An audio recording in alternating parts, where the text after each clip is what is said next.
আপনারা কিছু মনে করবেন না, আজকে আমি একটু পরিষ্কার করে আমি কথা বলতে চাই।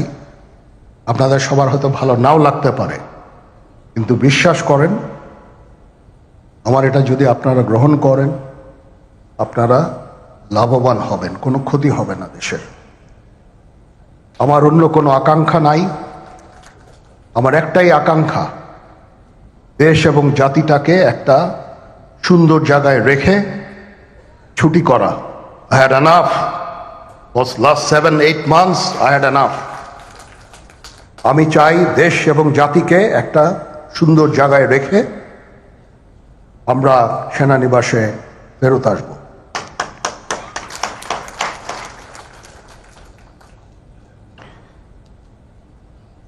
আরেকটা জরুরি বিষয় যেটা আমি ভাবলাম যে আপনাদের সাথে আমি শেয়ার করি। দেশের এই আইন শৃঙ্খলা পরিস্থিতি খারাপের পেছনে কিছু কারণ আছে। প্রথম কারণটা হচ্ছে যে আমরা নিজেরা হানাহানির মধ্যে ব্যস্ত, একজন আরেকজনের বিরুদ্ধে বিষোদ্গারে ব্যস্ত।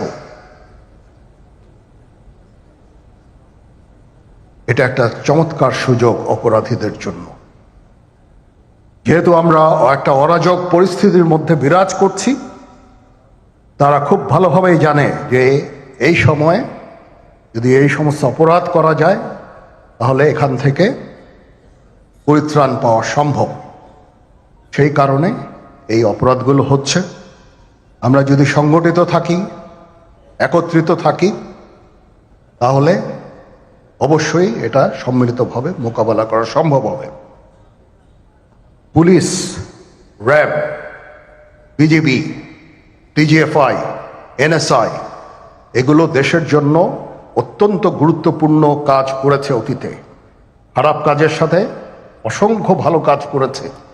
আজকে যে দেশের স্থিতিশীলতা, দেশটাকে যে এত বছর স্থিতিশীল রাখা হয়েছে, এটার কারণ হচ্ছে এই সশস্ত্র বাহিনীর বহু সেনা সদস্য, সিভিলিয়ান সবাই মিলে এই অর্গানাইজেশনগুলোকে, অসামরিক, সামরিক সবাই মিলে এই অর্গানাইজেশনগুলোকে এফেক্টিভ রেখেছে।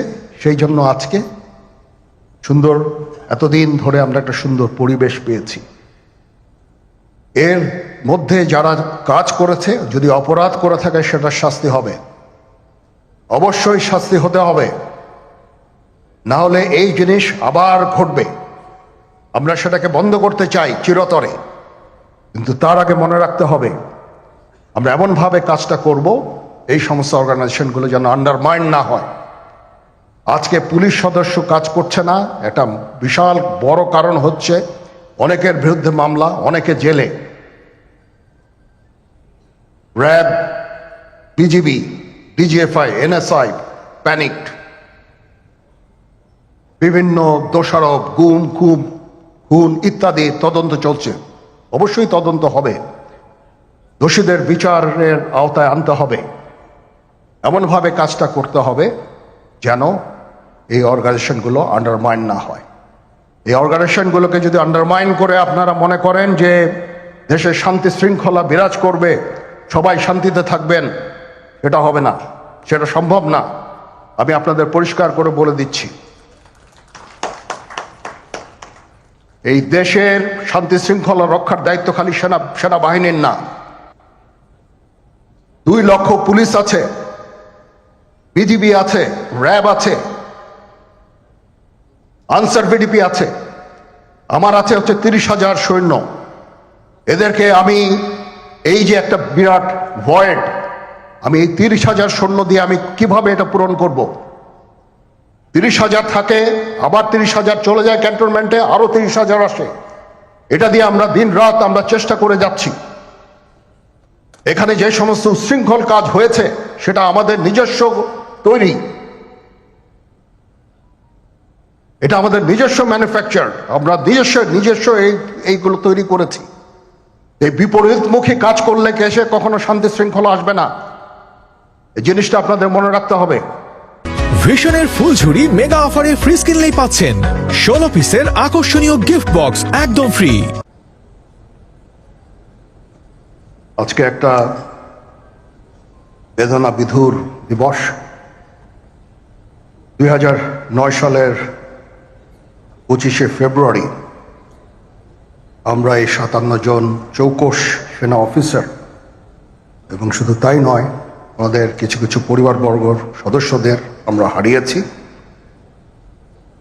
এখানে আসার সময় এই ছবিগুলো আমি দেখছিলাম। এই ছবিগুলো আপনারা অনেকে ছবিতে দেখেছেন, কিন্তু এগুলো আমার সব চাক্ষুষ দেখা। আমি একটা চাক্ষুষ সাক্ষী এই সমস্ত বর্বরতার। একটা জিনিস আমাদের সবসময় মনে রাখতে হবে, এই বর্বরতা কোনো সেনা সদস্য করেনি, সম্পূর্ণটাই তদানীন্তন বিজিবি সদস্য দ্বারা সংঘটিত। Full stop. এখানে কোনো ইফ এবং বাট নাই। এখানে যদি ইফ এবং বাট আনেন, এই যে বিচারিক কার্যক্রম এতদিন ধরে হয়েছে, 16 বছর ধরে 17 বছর ধরে যারা জেলে আছে, যারা কনভিক্টেড, সেই বিচারিক প্রক্রিয়া ব্যাহত হবে।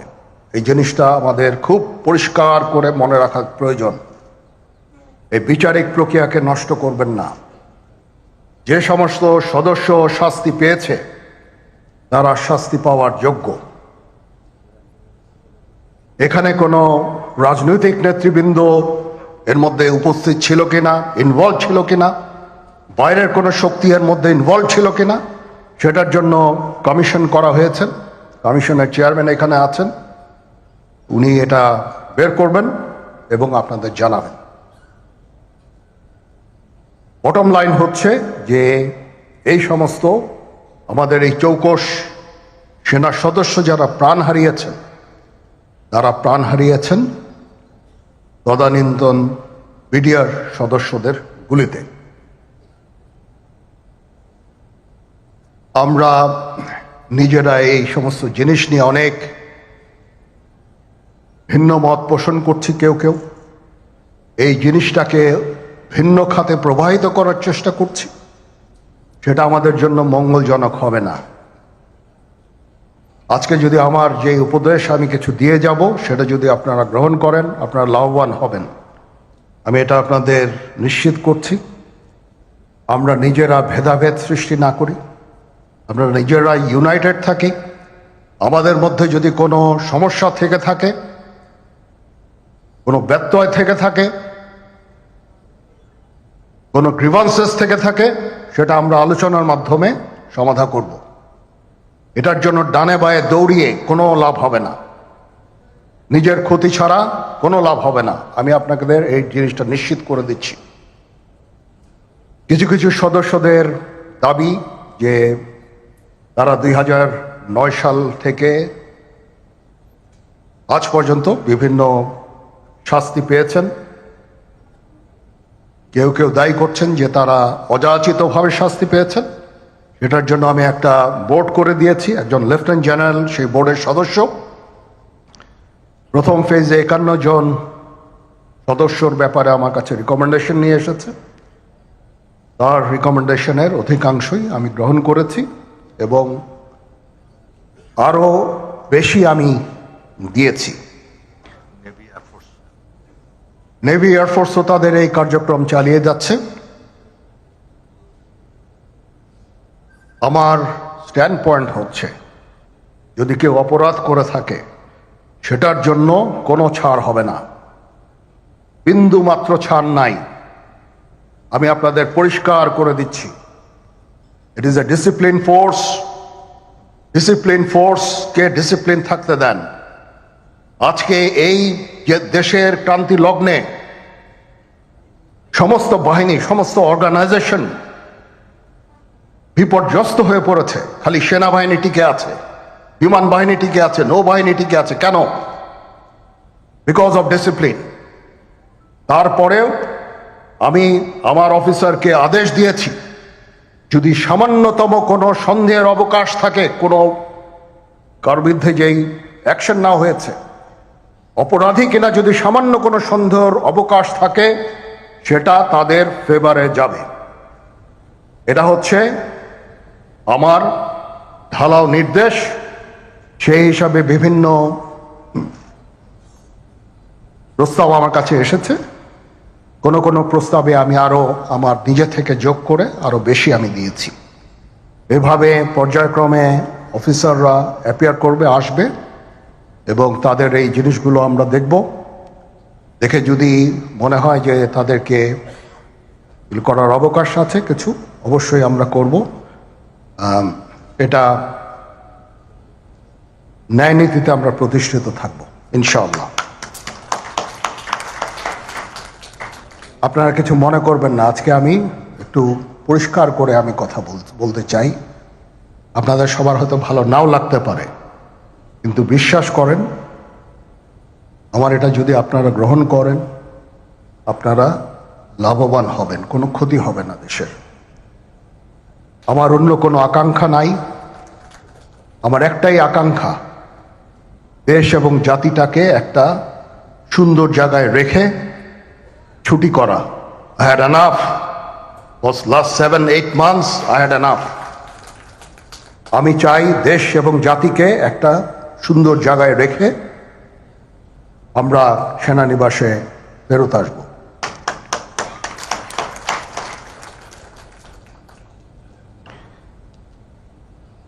আরেকটা জরুরি বিষয় যেটা আমি ভাবলাম যে আপনাদের সাথে আমি শেয়ার করি।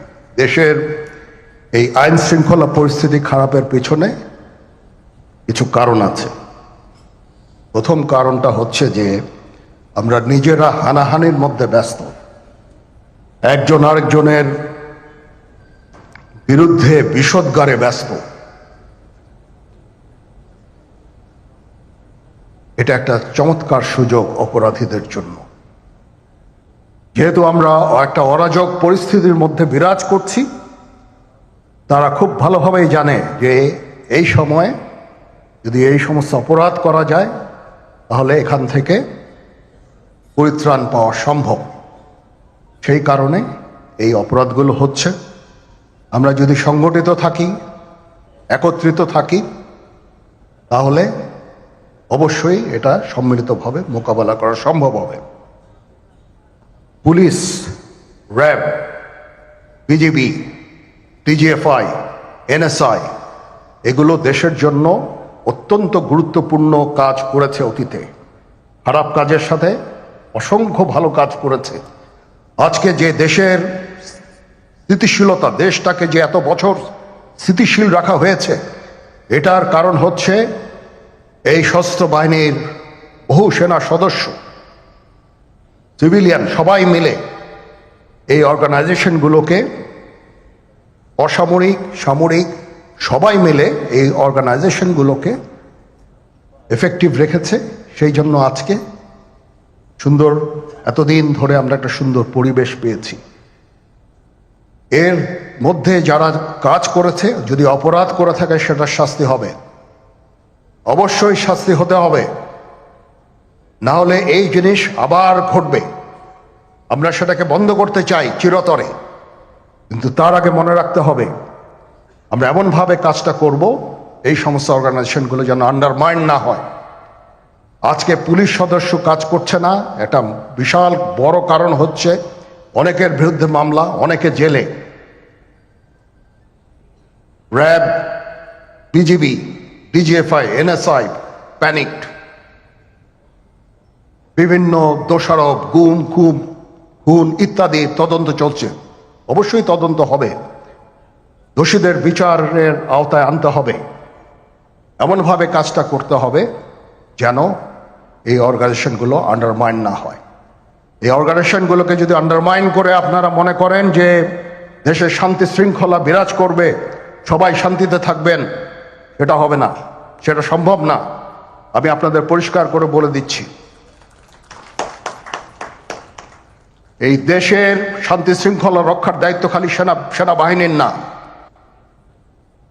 2 লক্ষ পুলিশ আছে, বিজিবি আছে, র্যাব আছে, আনসার বিডিপি আছে, আমার আছে হচ্ছে 30,000 সৈন্য। এদেরকে আমি এই যে একটা বিরাট ভয়েড, আমি এই 30,000 সৈন্য দিয়ে আমি কিভাবে এটা পূরণ করব?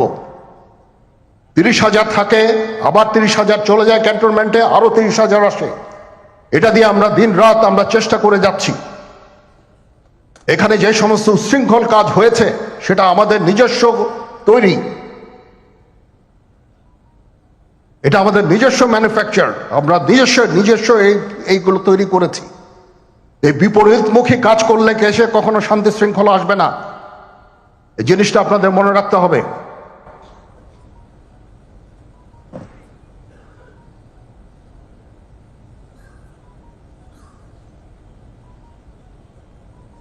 তদন্ত কমিশন হচ্ছে, আবার আরেকটা আমাদের সর্বদা আমরা চেষ্টা করব তদন্ত কমিশনকে সহায়তা করতে।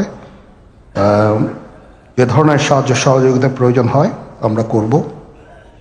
আমরা দেশে একটা ফ্রি, ফেয়ার অ্যান্ড ইনক্লুসিভ একটা ইলেকশনের জন্য দিকে ধাবিত হচ্ছে, এবং তার আগে যে সমস্ত সংস্কার করা প্রয়োজন অবশ্যই সরকার সেদিকে খেয়াল করবেন। আমি যতবারই ডক্টর ইউনূসের সাথে কথা বলেছি, he completely agrees with me. There should be free, fair and inclusive election, and that election should be within December or close to that, যেটা আমি এর প্রথমেই বলেছিলাম যে 18 মাসের মধ্যে একটা ইলেকশন। আমার মনে হয় যে সরকার সেদিকেই ধাবিত হচ্ছে। ডক্টর ইউনূস যথাসাধ্য চেষ্টা করে যাচ্ছেন এই দেশটাকে ইউনাইটেড রাখতে, কাজ করে যাচ্ছেন উনি। ওনাকে আমাদের সাহায্য করতে হবে, উনি যেন সফল হতে পারেন সেদিকে আমরা সবাই চেষ্টা করব। আমরা একসাথে ইনশাল্লাহ কাজ করে যাব। আজকে রাওয়ার চেয়ারম্যান মহোদয় আমাকে এখানে দাওয়াত দিয়েছেন। উনি চেয়ারম্যান হওয়ার পরে এটা দ্বিতীয়বার আমি এসেছি। ওনার কাছে আমি কৃতজ্ঞ যে উনি আমাদেরকে আলাদাভাবে, বা রাওয়া আমাদেরকে আলাদাভাবে দেখছে না। সার্ভিং অ্যান্ড রিটায়ার্ড, আমি তো বলেছি প্রথমেই যে there should be any difference. আমি সেনা প্রধান হিসাবে সার্ভিংদের প্রতি আমার যেই দায়িত্ব, রিটায়ার্ডদের প্রতি এই দায়িত্বের একই দায়িত্ব, সামান্যতম কম বেশি না। সেই চেষ্টা আমি করে যাচ্ছি আমাদের লিমিটেড রিসোর্সের মধ্যে। আমরা হেলথ কেয়ারের উপরে বেশ কিছু কাজ করছি, নিজস্ব কিছু মেডিকেল হসপিটাল করার চেষ্টা করছি, ক্লিনিক করার চেষ্টা করছি, এবং আপনারা আস্তে আস্তে এগুলোর ফল ইনশাল্লাহ পাবেন। আসেন আমরা নিজেদের মধ্যে মারামারি কাটাকাটি না করে আমরা উই ইউনাইট আওয়ারসেলভস, দেশ জাতি যেন একসাথে থাকতে পারি সেদিকে আমাদের কাজ করতে হবে। আমাদের মধ্যে মতের বিরোধ থাকতে পারে, চিন্তা চেতনার বিরোধ থাকতে পারে, কিন্তু দিন শেষে যেন আমরা সবাই দেশ এবং জাতির দিকে খেয়াল করে আমরা যেন এক থাকতে পারি। তাহলে এই দেশটা উন্নত হবে, এই দেশটা সঠিক পথে পরিচালিত হবে। না হলে আমরা আরো সমস্যার মধ্যে পড়তে যাব। বিশ্বাস করেন, we don't want to head, ওইদিকে আমরা যেতে চাই না। আমি আপনাদের সতর্ক করে দিচ্ছি, পরে বলবেন যে আমি সতর্ক করিনি। আমি আপনাদের সতর্ক করে দিচ্ছি, আপনারা যদি নিজেদের মধ্যে ভেদাভেদ ভুলে একসাথে কাজ না করতে পারেন, নিজেরা যদি কাদা ছোড়াছুড়ি করেন, মারামারি কাটাকাটি করেন, এই দেশ এবং জাতির স্বাধীনতা সার্বভৌমত্ব বিপন্ন হবে। আমি আজকে বলে দিলাম, নাইলে আপনারা বলবেন যে আমি আপনাদের সতর্ক করিনি। আমি সতর্ক করে দিচ্ছি আপনাদের। এই দেশ আমাদের সবার, আমরা সবাই সুখে শান্তিতে থাকতে চাই। আমরা চাই না হানাহানি, কাটাকাটি, মারামারি। সেই উদ্দেশ্যে আমি কাজ করে যাচ্ছি, আমরা কাজ করে যাচ্ছি। আমাদের সেনাবাহিনীর প্রতি আক্রমণ করেন না। একটা কমন জিনিস আমি দেখতে পাচ্ছি, সেনাবাহিনী এবং সেনা প্রধানের প্রতি বিদ্বেষ কারো কারো, কি কারণে আজ পর্যন্ত আমি এটা খুঁজে পাইনি। আমরা হচ্ছে একমাত্র ফোর্স যেটা আপনাদের জন্য কাজ করে যাচ্ছি। দাঁড়িয়ে আছি প্ল্যাটফর্মে। Of course navy and air force, navy chief আবার মন খারাপ করে করছে, navy air force all, we all আমাদেরকে সাহায্য করেন, আমাদেরকে আক্রমণ করেন না, আমাদেরকে অনুপ্রাণিত করেন, আমাদেরকে উপদেশ দেন। কোনো একটা সমস্যা হয়ে গেলে আমি যেন নুরুদ্দিন স্যারের স্বর্ণপন্ন হই এবং উনি আমাকে উপদেশ দেন, সিনিয়র জেনারেলরা আমাকে উপদেশ দেন, আমি সবার কাছে স্বর্ণপন্ন হই। আমাদের প্রতি আক্রমণ করেন না, উপদেশ দেন। আমরা অবশ্যই ভালো উপদেশ গ্রহণ করব। আমরা একসাথে থাকতে চাই এবং দেশ এবং জাতিকে এগিয়ে নিয়ে যেতে চাই। সবাই ভালো থাকবেন। কর্নেল হকের প্রতি আন্তরিক কৃতজ্ঞতা, উনি আমাকে সুযোগ করে দিয়েছেন আজকে এখানে আপনাদের সাথে এসে কথা বলার জন্য। একটু মন খুলেই কথা বললাম। এতদিন যে কথা মনের মধ্যে ছিল